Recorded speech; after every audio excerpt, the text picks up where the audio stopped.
आज का दिन हाजिरी वाचन के लिए निर्धारित है।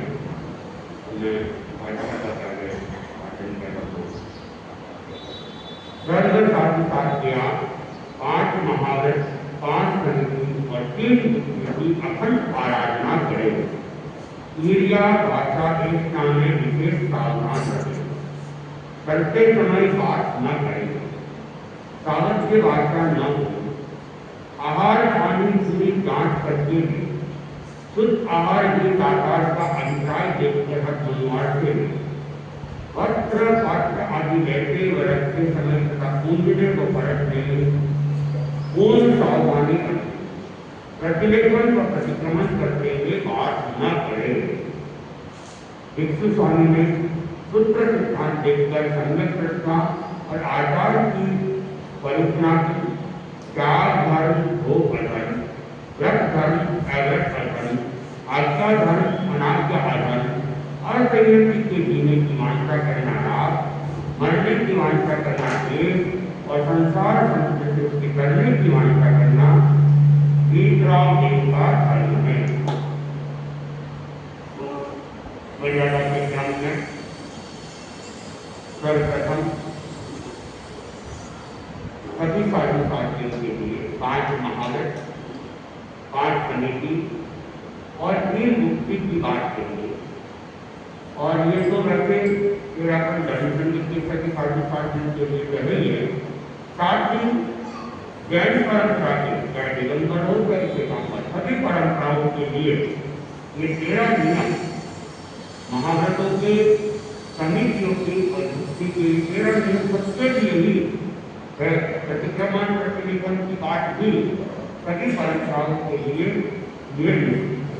और आचार्य भिक्षु ने सूत्रों को देखकर ध्यान को देखकर और वर्तमान परंपरा को देखा तो उन्हें लगा कि बहुत कुछ विकृति आ गई है। तो उन्होंने धर्म की वापिस नई परिभाषाएं दी और छोटी छोटी परिभाषाएं दी। और उसमें मुख्य रूप से ये जो त्याग है वह धर्म है।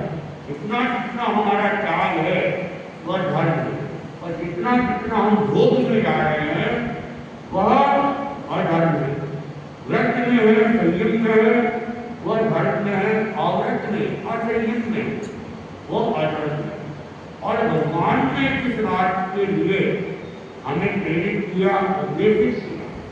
उस आज्ञा की पालना में धर्म है और उस आज्ञा के बाहर वर्तन करना वो अपने आप में अधर्म। और साथ में जीने और जिलाने की जहां बात है तो भगवान महावीर कहते हैं असंयति के प्रति जीने की इच्छा करना भी राग है और जो राग है वो पाप का इंसान है। और असंयति के मरने की इच्छा करना वह देश है और देश में वह भी पाप। राग और देश जहां भी है वो पाप। फिर क्या करें कि न किसी के जीने की इच्छा करे न किसी के मरने की इच्छा करे। इच्छा करे कि हर जीव इस संसार समुद्र से पार लग जाए, सबका कल्याण हो जाए, सभी मोक्ष में चले जाए, सुख दुख जन्म मरण से सबका छुटकारा मिल जाए, ये कामना कर सकते हैं। किसी के जीने की भी नहीं, मरने की भी कामना नहीं करते। और भिक्षु स्वामी ने न्याय, समविभाग और समभाव की वृद्धि के लिए अनेक प्रकार की मर्यादा की तीन मुख्य उद्देश्य है कि संघ का प्रत्येक साधु साथी को न्याय मिले और सबके साथ समविभाग हो और तीसरी बात समभाव सबका बना रहे। इन 3 उद्देश्य को देखते हुए उन्होंने लिखा सर्व साधु साथिया एक आचार्य की आज्ञा में रहे। विहार चातुर्मास आचार्य की आज्ञा से करे। अपना अपना शिष्य शिष्यालय नहीं बनाए। आचार्य जिस योग्य व्यक्ति को दीक्षित करे, दीक्षित करने पर भी कोई अयोग्य निकले तो उसे वन से अलग करते। आचार्य अपने भाई अथवा शिष्य को अपना उत्तराधिकारी चुने, उसे सब साधु साध्या सहर्ष स्वीकार करें। ये तेरापन धर्म संघ की 5 मौलिक मर्यादाएं हैं।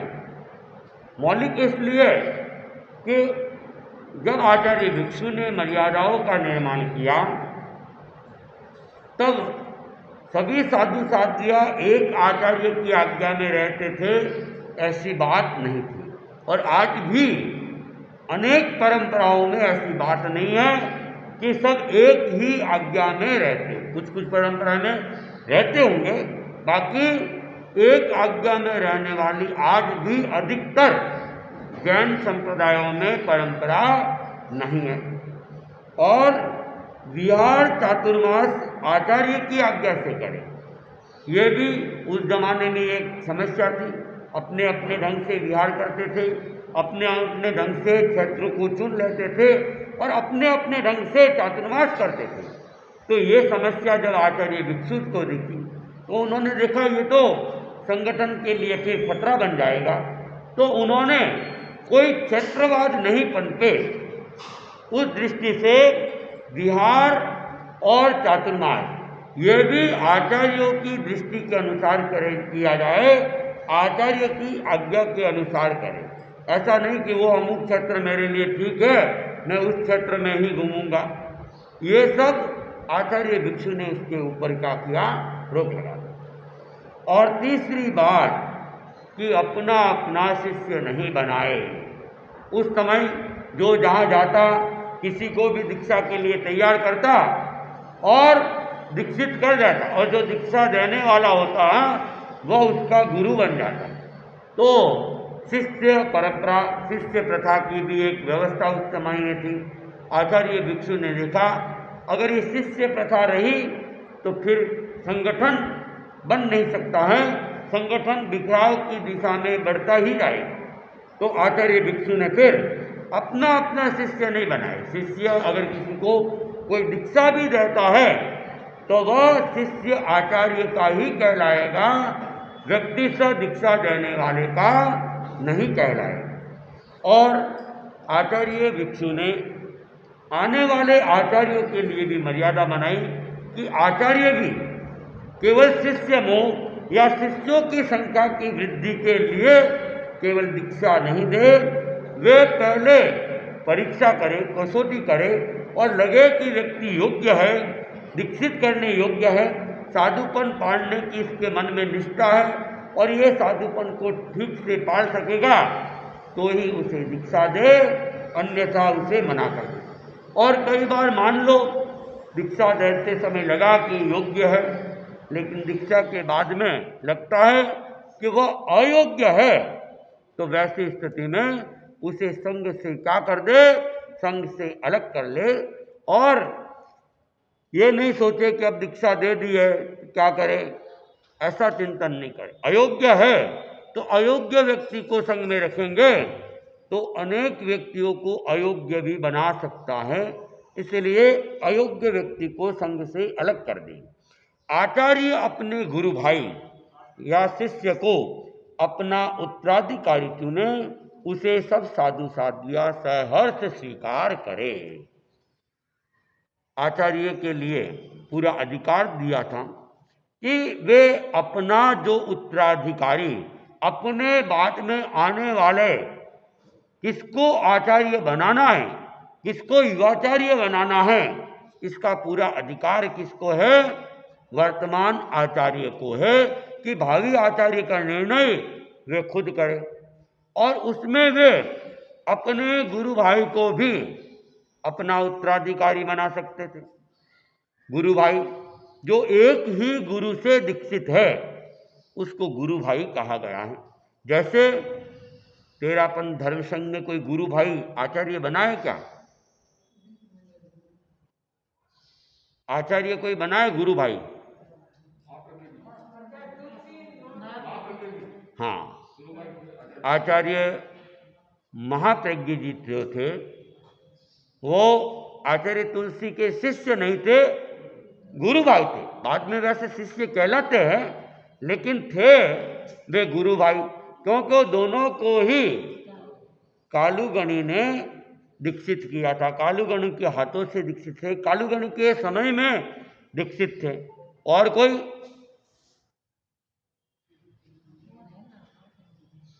और कोई?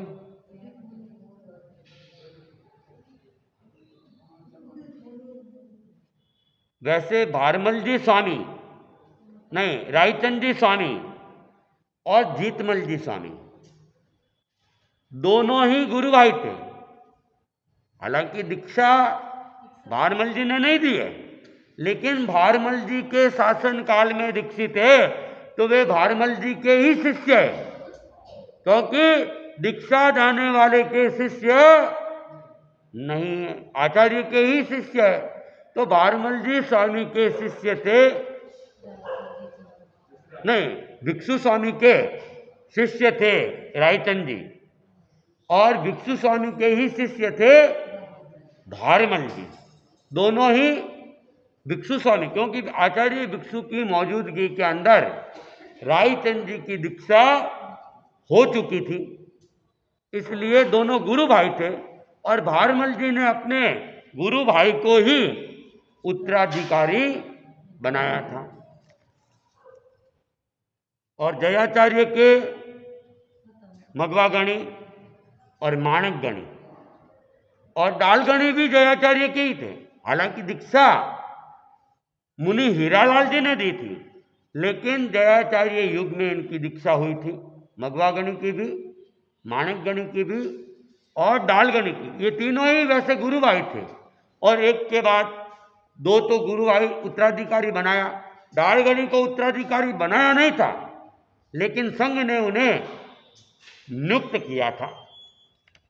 तो गुरु भाई को भी दीक्षा दे सकते हैं, आचार्य बना सकते हैं, या अपने शिष्य को, इसमें कोई रोक टोक नहीं बने। गण की एकता के लिए आवश्यक है उनके साधु साध्यों में सिद्धांत या परूपना का कोई मतभेद न हो। इसलिए भिक्षु स्वामी ने कहा है, कोई श्रद्धा, आचार, कल्प या सूत्र का कोई विषय अपनी समझ में न आए अथवा कोई नया प्रश्न उठे तो वह आचार्य व बहुश्रुत साधु से चर्चा जाए, किंतु दूसरों से चर्च कर उन्हें शंकाशील न बनाया जाए। आचार्य व बहुश्रुत साधु को जो उत्तर दे वे अपने मन में जचे तो मान ले, न जचे तो केवली गम्य कर ले, किंतु गण में भेद न डाले, परस्पर दलबंदी न करे। तो अनेक बार जब व्यक्ति शास्त्रों का अध्ययन करता है, स्वाध्याय करता है, अनेक तरह के प्रश्न उपस्थित हो जाते हैं। तो अगर कोई प्रश्न उपस्थित होता है तो वो प्रश्न अगर समझ में नहीं आता है तो उसकी जानकारी आचार्य से करें या बहुश्रुत साधुओं से करे। आचार्य जिनके लिए नियुक्त कर ले उनसे उस संबंध में चर्चा करे, लेकिन दूसरे साधु साध्वियों से उसके बारे में कोई चर्चा नहीं करे। उनके मन में कोई शंका उत्पन्न हो, वैसी बात आचार्य जो उत्तर दे, अगर जचे तो मानो, ऐसा नहीं कि मानना ही पड़े। अगर लगता है कि आचार्य जी ने जो समाधान दिया है वो गलत नहीं उतर रहा है तो मानना जरूरी नहीं, लेकिन उसकी चर्चा भी नहीं करे और उसे उस विषय को केवली गम्य करके छोड़ दे, लेकिन उस विषय को लेकर दूसरों को और शंका से बनाने का प्रयास नहीं करे। गण की अखंडता के लिए आवश्यक है कि कोई साधु साथी आपस में दलबंदी न करे। इसलिए भिक्षु स्वामी ने 45 के निकट में कहा है, जो गण में रहते हुए साधु साथियों को पंथा का दलबंदी करता है वह विश्वासघाती व बहुल कर्मी होता है। स्वामी जी ने स्थान स्थान पर दलबंदी पर प्रहार किया। 50 के निकट में उन्होंने लिखा है, कोई साधु साथी घर में भेद न डाले और दलबंदी न करे। स्वामी जी ने चंद्रभान जी और त्रिलोचन जी को इसलिए गण से अलग किया, वे जो साधु आचार्य के समूह से उन्हें विमुख कर रहे थे, छिपे गण में साधु साथियों को फोड़ कर अपना बना रहे थे और दलबंदी कर रहे थे। हमारा ये ऐसे सूत्र है, जिल्लो संयम ने जिल्लो।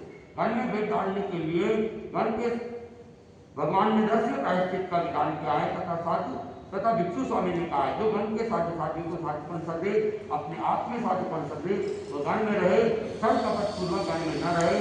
50 के निकट में उन्होंने कहा, जिसका मन साक्षी थे भली बात को साधुपन करता जाने, गण में तथा अपने आप में साधुपन माने, तो गण में रहे, किंतु वंचना पूर्वक घर में रहने का त्याग है।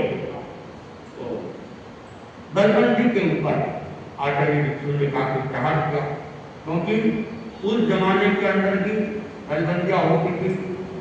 अपना शिष्य बनाना या खुद अपने आप को गुरु बनाने के लिए वे संघ को तोड़ते फोड़ते थे।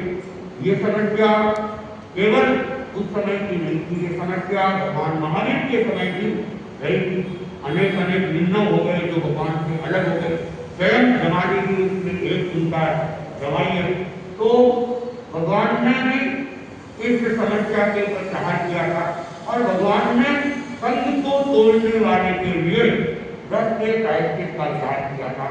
और आचार्य भिक्षु ने भी कहा कि बिल्लो संयम नहीं, कि जो बलबंदी करता है वो अपने संयम को खतरे में डाल सकता है, उसका संयम सुरक्षित नहीं रह सकता है। और उन्होंने समय बदले विक्रम संवत 1845 में, विक्रम संवत 1865 में और भी समय के उन्होंने इस बलबंदी के ऊपर प्रहार करते हुए मर्यादाओं का निर्माण किया था। और उन्होंने कहा था कि गण में अगर आपको साधु बन सकते तो गण में रहो, नहीं सकते तो गण से अलग हो सकते हो, लेकिन पूर्वक गण में नहीं रहे और दूसरों को तोड़ फोड़ के अपने साथ भी नहीं ले जाए। चंद्रभान और कुलों की जो संत जो आचार्य भिक्षु के समय के थे, शिक्षित थे, उनको उन्होंने इसलिए अलग कर दिया क्योंकि वे गण में रहते हुए छिप कर जो आचार्यों के सम्मुख थे उनको अलग विमुख करने का प्रयास कर रहे थे। तो जब आचार्य भिक्षु को पता चला तो उन्होंने देखा ये तो संघ के लिए कैंसर का कारण बन सकता है, संघ के लिए खतरे का कारण बन सकता है। तो उन्होंने उस समय संतों की संख्या कम थी, फिर भी उस संख्या की परवाह नहीं की और संघ की अखंडता बनी रहे, इसलिए चंद्रभान और तीनों जी को संघ से अलग कर दिया। और वंचना पूर्वक गण में रहने का भी आचार्य भिक्षु ने त्याग करवा दिया। गण में जो साधु साध्या हो उनमें परस्पर सौहार्द रहे, कोई परस्पर कलह न करे तथा उपशांत कलह की उदीर्णा न करे। इसलिए भिक्षु साहब ने कहा है गण के किसी साधु साध्य के प्रति अनास्था उपजे, शंका उपजे जैसी बात करने का त्याग है।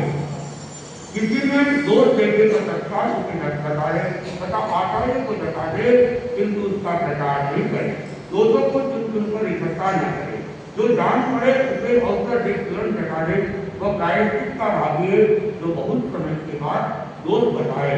मिनट कैबिनेट की चौपाई में उन्होंने कहा है। तो आचार्य भिक्षु ने कि भाई किसी साधु से कोई गलती हो गई है, सद्वर्तता है, प्रमाद होना स्वाभाविक है। अगर आपको जानना आ गया तो उससे बता दे और नहीं तो आचार्य को बता दे, लेकिन उसका प्रचार नहीं करे और तत्काल बता दे। ऐसा नहीं कि इकट्ठा करता है गलतियों को और जब खटपट हो जाए तो इनके अमुक समय इन्होंने ये किया, अमुक समय में इन्होंने ये किया। आचार्य भिक्षु कहते हैं ऐसे गलतियों को इकट्ठा करने वाला स्वयं दोषी है और स्वयं प्रायश्चित का भागी है, जो तत्काल नहीं बताता है और बाद में कहता है कि इसने ये किया, इसने ये किया, तो वह स्वयं भी दोषी है और वह प्रायश्चित का भागी है। और आचार्य भिक्षु ने नियमित अविनित की चौपाई में भी लिखा है, दोष देखने के हिसाब में तो कहते हैं तुमने एकन तो रे, जो माने नहीं तो कहना गुरु करे के श्रावक के कुछ बनता है, सुविनित श्रावक कहना। तो प्रायश्चित जिराई में शुद्ध करे, किन्न कहे और आप हतोरे के श्रावक जीवा गंभीर के जीव बखाने आतो, दूसरा धन में तो कहे नहीं, उनका गुरु ने किन्न कहे जायो और लोका आदि भक्तों के जिंदगी प्रतीक जिंदगी आयो, एवरेज श्रावक है। तो श्रावकों के लिए इन्होंने की चौपाई के अंदर बनाया कि जो दोस्त का धनी होता है उसके बाद अपने दोस्त को बता दे और नहीं तो गुरु को बता दे, लेकिन वह इधर उधर चर्चा नहीं करता है। और जो गुरु को बताता है या दोस्त के धनी को बताता है वह सुविदित था, लेकिन जो क्या करता है जगह जगह चर्चा करता रहता है, बाजार के अंदर चौराहे के ऊपर चर्चा करता रहता है, तो ऐसे व्यक्ति से संघ की भलाई नहीं हो सकती है। और उन व्यक्तियों को आचार्य भिक्षु ने कहा कि वे संघ के निंदक है, अवैध है और उनसे ज्यादा की आशा भी नहीं की जा सकती। तथा किसी साधु साधु की जाति आदि को लेकर कोई जवाब है, आपस में मनमुटाव हो गया, सत्य न बोले, एक दूसरे के संदेह उत्पन्न न करे तथा गम और गणित की बंधुक वार्ता करे। जो कोई गण तथा गणित के उत्तर की बात करे उसे रोक दे और वह जो कहे उसे आचार्य को दिखा दे। कोई उत्तर की बात करता है और उससे कोई दूसरा उसे सुनता है, ये दोनों आदमी से गणित को होता है जो आपका को सर्वोपरि माने। तो संघ में रहने वाले साधु साथी आपस में एक दूसरे के प्रति कोई मन मुटाव एक उत्पन्न नहीं करे, एक शंका उत्पन्न नहीं करे, शंका उत्पन्न होने वाली बात किसी के सामने नहीं करे। और कोई संघ की निंदा करता है तो उसे तत्काल रोक दे और तथा आचार्य को जता दे कि अमुक व्यक्ति संघ की अवहेलना कर रहा है, निंदा कर रहा है, और उसकी बात को सुनने का भी प्रयास नहीं करना चाहिए, जहां तक वो उससे दूर रहना है। जिन शास्त्र में आज्ञा बनी आत्म बांधी भगवंताकार सौ सत्संग घेरा रहे, सांदो नींदे रहे प्रभु वचन संभाल, बुद्धिवंत एकल संगठन कीजिए, सांदो रुपया में संजम रहेंगे तो कुल चाले ने कर ली आज्ञा माए, सौ आप मते हुए एकला फिर घेरा रहे एकल विफल जाए। भगवान ने कहा है कहीं के लिए दोनों ब्रह्म साधना उन्हें शरीर को छोड़े किंतु धर्म शासन को न छोड़े। गया शरीर के कुछ करते हुए देखा नंदन हर मृत्यु करने रखोगे वैसे प्राण जाए कोई पगमत कोई कर्म आए आज्ञा जान जान को देगी वैसी हो तो दीपक मंदिर माए तो चितोरे तो आलो करनो न भलो न तो देगी भेजी और तो नाथ ज्ञान मुक्लो चितोरे वाक्य भरे सुगण आरोही वैसी रत्न संतानी पिंड ऐश्वर्य गण पति को क्या हुई सारा रहोगी वैसी संस्कृत शासन माने रखोगी। आचार्य भिक्षु ने भगवान की आज्ञा में करने वाले के लिए कहा है कि ये सज्जन है और जो आज्ञा में नहीं करता है उसके लिए असज्जन की उपमा दी गई है।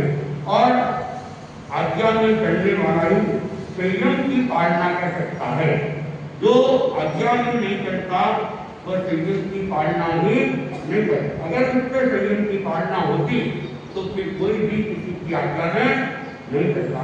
और उन्होंने कहा कि भगवान ने कहा है कि शरीर के लिए हम कि हम शरीर को भले छोड़ दे लेकिन धर्म शासन को छोड़ने की बात नहीं होती। और धर्म शासन को नंदन वन की उपमा दी गई है। और जो इस संघ के अंदर रहता है उसे मंदिर के दीपक की उपमा दी गई है।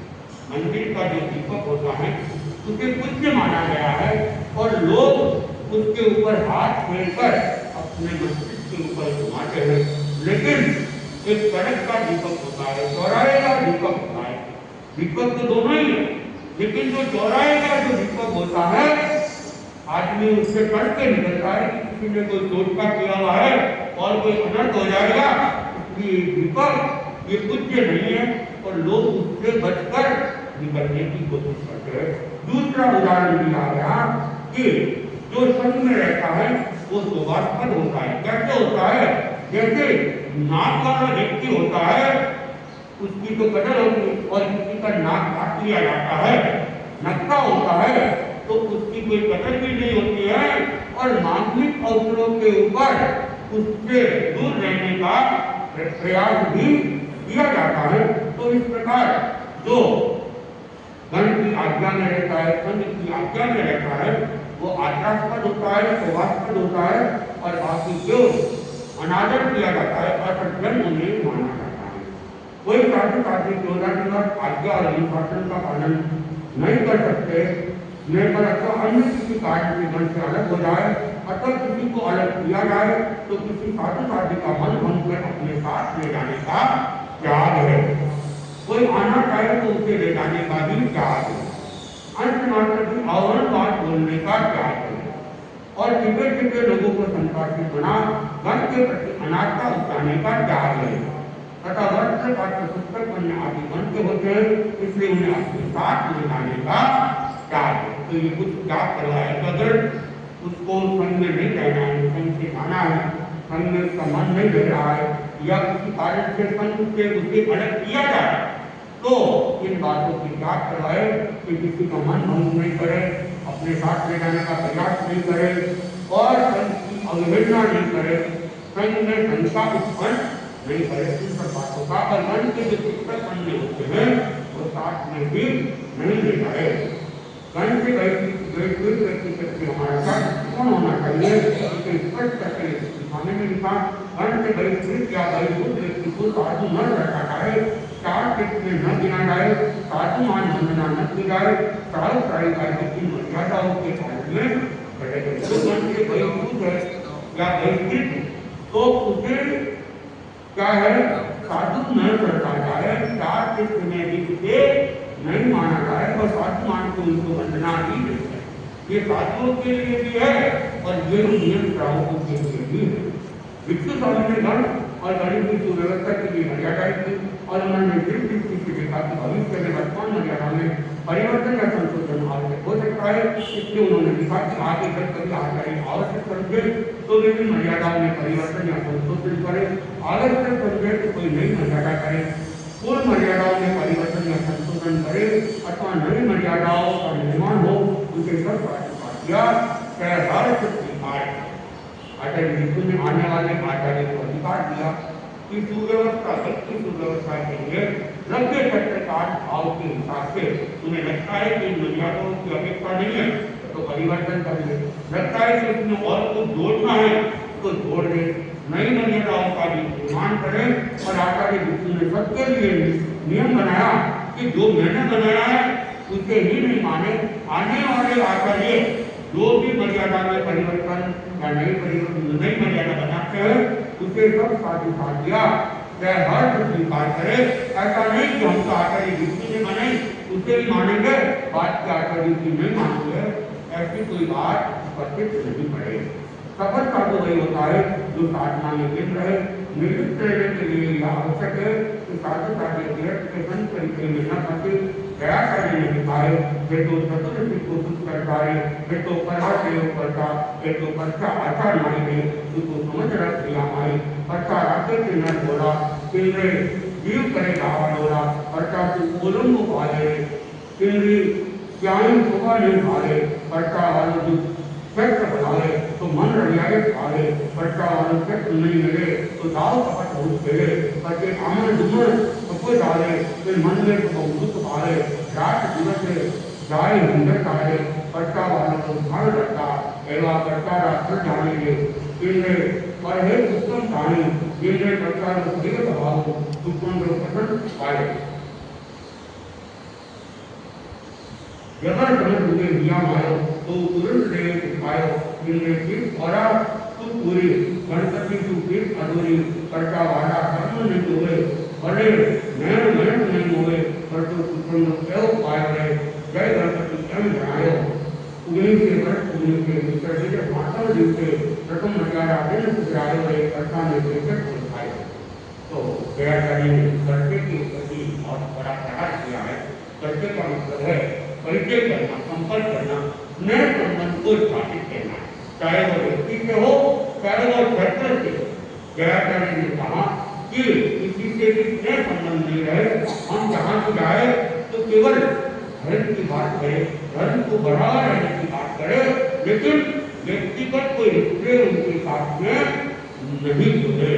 और ये सब क्या है, व्यक्तिगत रिश्ते जोड़ना अगर ऐसा होता है तो ये साधना के लिए घटक बन जाता है। फिर वो बार बार उस क्षेत्र में जाना चाहता है, उस व्यक्ति से संपर्क रखना चाहता है और उस क्षेत्र में अगर नहीं बैठते हैं तो फिर आचार्यों के प्रति दुर्भावना की भाव आती है। अगर उस क्षेत्र में नहीं रहते तो मन में बड़ा खुश हो जाता है।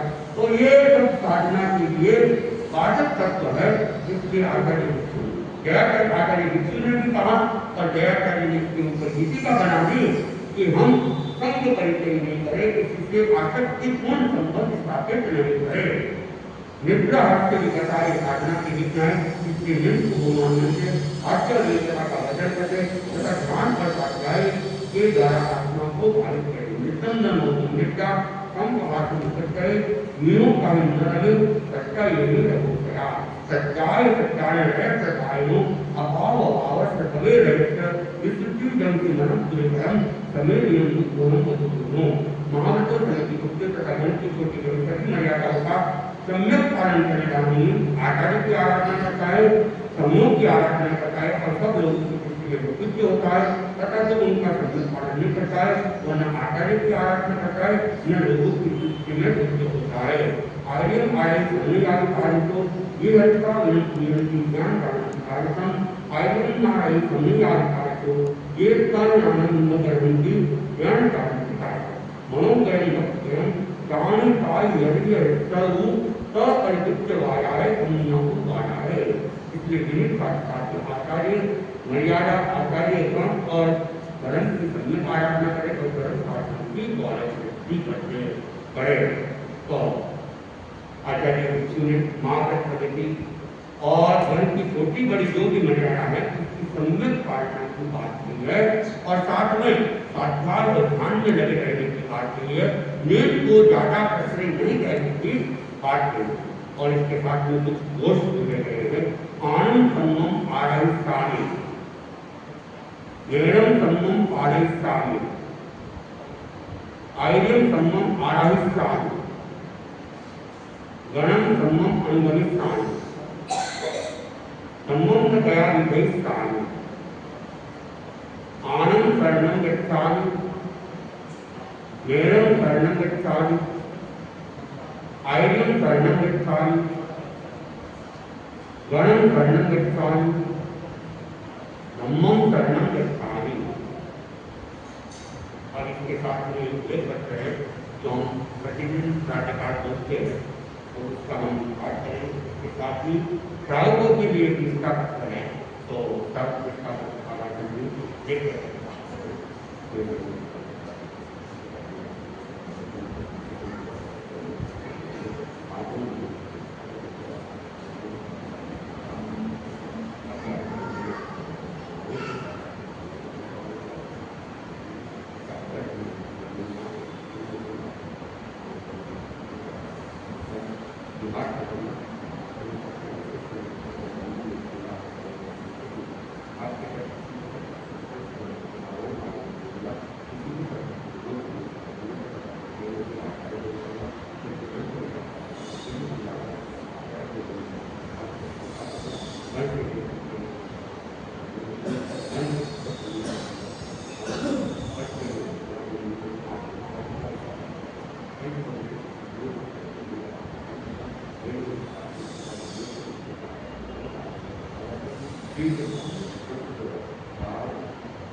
सतत जागरूक रहूंगी।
उपवास की बारी हुई।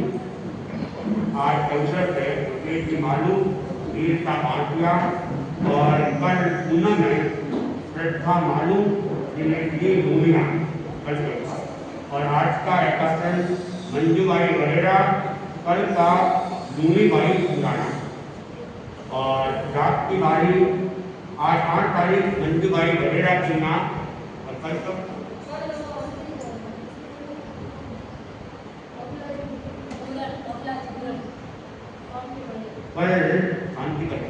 कल कहा शांतिबाई बाबूलाल जी उड़न के यहाँ पर रहेगा। 10 तक है फिर वापिस वही रिपीट करना है। अंजबाई साड़ी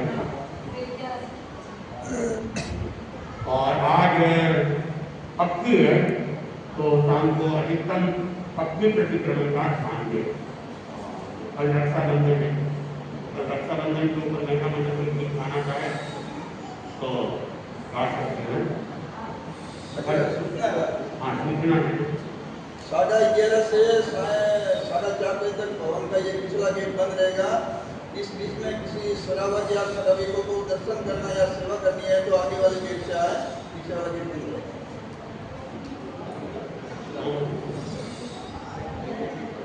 जिन भाई बहनों ने ये कार्ड नहीं लिया है संडे को अपने यहाँ पर कर्म समिति की ओर से समय दी गई है।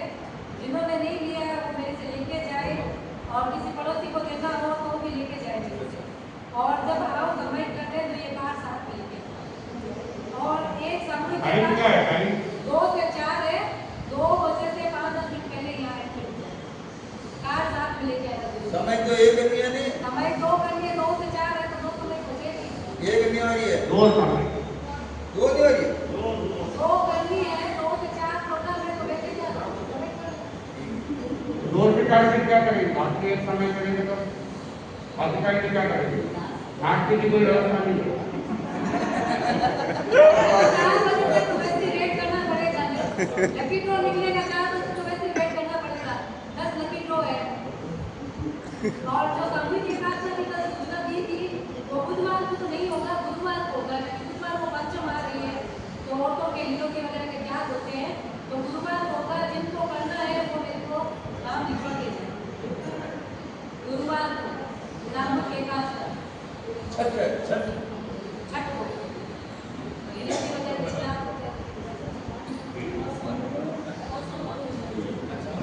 और रविवार को सामाजिक तो ही है और रात को वो कब है? हाँ सवेरे ज्ञानशाला दिवस का कार्यक्रम रहेगा। रविवार सुबह ज्ञानशाला दिवस, रविवार को दोपहर को सामाजिक दिवस और रात को मोबाइल प्रतियोगिता 24 तीर्थंकरों के और 11 आचार्यों के नाम पर आधारित। तो 24 तीर्थंकर के नाम, 11 आचार्य के नाम जिनको याद नहीं है वे अपने याद कर लें। रात को लगभग 15-20 मिनट का ही प्रोग्राम है, वो मोबाइल प्रतियोगिता कोई ज़्यादा हार्ड नहीं है, कोई भी कर सकता है। केवल आचार्यों के और तीर्थंकरों के नाम याद होना जरूरी है।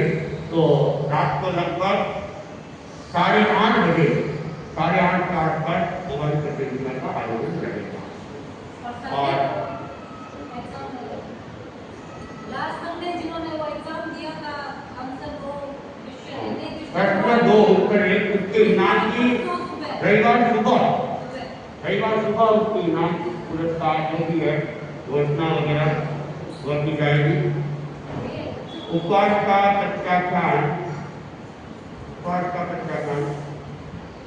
केला उपवास मेरा जो भी है एक साथ देव गुरु धर्म की साक्षी सूख कल सवेरे धारणानुसार सूर्योदय तक 9 तक तीनों आठ के जागे, रात को 8:30 के जागे कच्चा पानी पीने के त्याग है। प्रकाशन का प्रत्याख्यान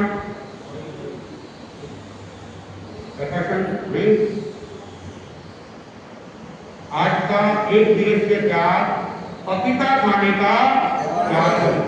आज सवेरे बहनों ने ज्योतिबाई, कलावतीबाई और एक और बहन है, इन्होंने सवेरे आज उनके रात को भोजन था तो सवेरे प्रार्थना चालू करनी चाहिए।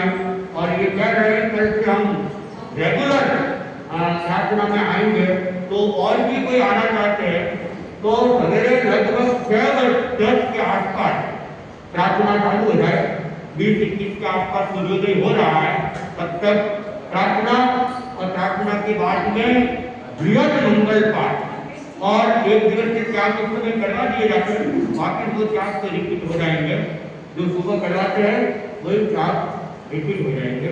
तो सवेरे जो भी ज़्यादा दूरी नहीं है, 1 किलोमीटर के अंदर अंदर लगभग हो और कोई गाड़ी के ऊपर भी आए तो कोई मनाही नहीं होती है उनके लिए, दूर है तो एक्टिवा के ऊपर आ जाए तो उसके लिए भी मनाही नहीं मनाही। तो सवेरे प्रार्थना की भी ध्यान है कि जो क्रम पहले चलता था, रेगुलर चलता था, बंद हो गया है तो हम उसे वापस व्यवस्थित चालू करने का प्रयास करें। सुने मंगल पाठ